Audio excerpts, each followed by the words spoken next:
The high rate of unemployment in Uganda is driving many youths to leave the country in large numbers, seeking for greener pastures abroad.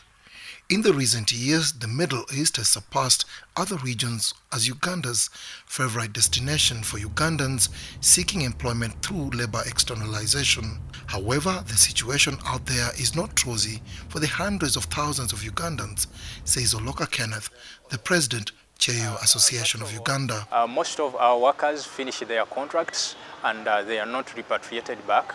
Most of them are denied their salaries, and others paid in halves or quarters or not paid at all. Others even return home with broken limbs, with broken backs, with broken legs. Kidneys. Yes, with missing body parts, and nobody is there to cater for them.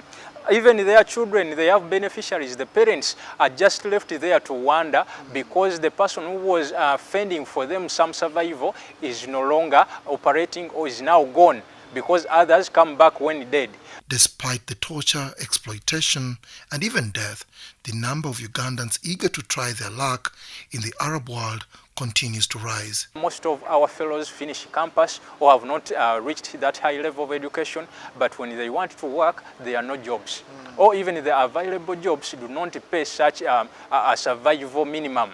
Most of the jobs, in accordance to the World Bank and the Private Sector Foundation, pay between 150,000 to 350,000.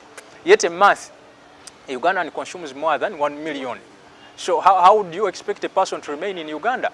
That's why a person will find it easier to be trafficked to Iraq, to go to Saudi Arabia, to be trafficked up to Canada, simply because that person is looking for a job and is looking for survival or a higher salary.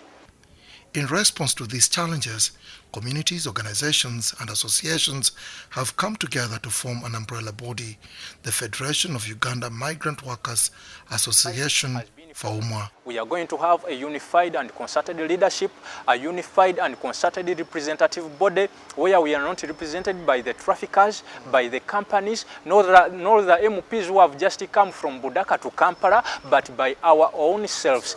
Top on FAUMWA's agenda is to create a unified database of migrant workers, campaigning against human trafficking and tackling the issue of irregular migration, particularly to the Middle East. The message is to the government to better the situations here on ground, so that we remain here.